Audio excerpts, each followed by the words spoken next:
Creativi, coraggiosi e senza tirare in ballo facili discriminazioni, pure giovani. Sono questi gli aggettivi che raccontano i nuovi visionari e sono tanti. Verona è sul podio in Veneto per il numero di imprese under 35. A dirlo è Unioncamere, Infocamere e la sua analisi relativa al primo semestre dell'anno sullo stato di salute dell'imprenditoria guidata dai giovani.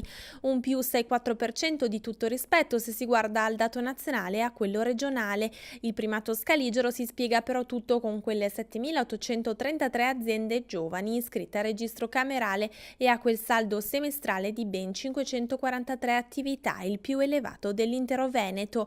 Ristorazione e servizio alle aziende, commercio e costruzioni green, gli ambiti che vanno per la maggiore. Sembra dunque che la città di Giulietta e Romeo sappia davvero farsi interprete delle idee. Un ambiente accogliente secondo alcuni, un terreno potenzialmente fertile che ha bisogno però di cure quotidiane secondo altri. Verona è un terreno, diciamo, fertilizzabile, nel senso che di suo no, però pian piano qualcosa si sta smuovendo, vedo tanta differenza rispetto agli anni scorsi. Crescere vuol dire anche saper rafforzare il dialogo tra imprese mature e aziende dai natali più freschi, associazioni di categorie e coworking sono alcuni degli strumenti prediletti. Di base un'impresa fatta di giovani o comunque di un approccio giovane porta sicuramente un cambiamento, quindi qualcosa di innovativo, di nuovo, di diverso e di fatto in maniera diversa.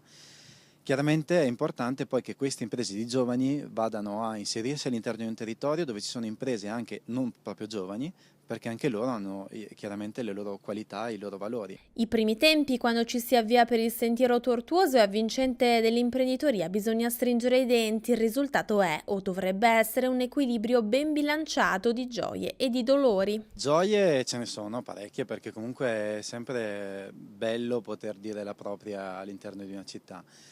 Dolori altrettanti, nel senso che comunque non è mai facile, partendo soprattutto da zero. La nostra fatica più grande è stata all'inizio chiaramente avere credibilità, poi una volta scavalcato quel muro è tutto più semplice. Non è più una questione di ricavarsi lo spazio, ora le attività guidate dai giovani possono farsi traino per il tessuto imprenditoriale smagliato dagli anni della crisi. Stiamo quotidianamente cercando di far crescere questo tessuto locale, quindi non solo la nostra impresa ma anche il territorio.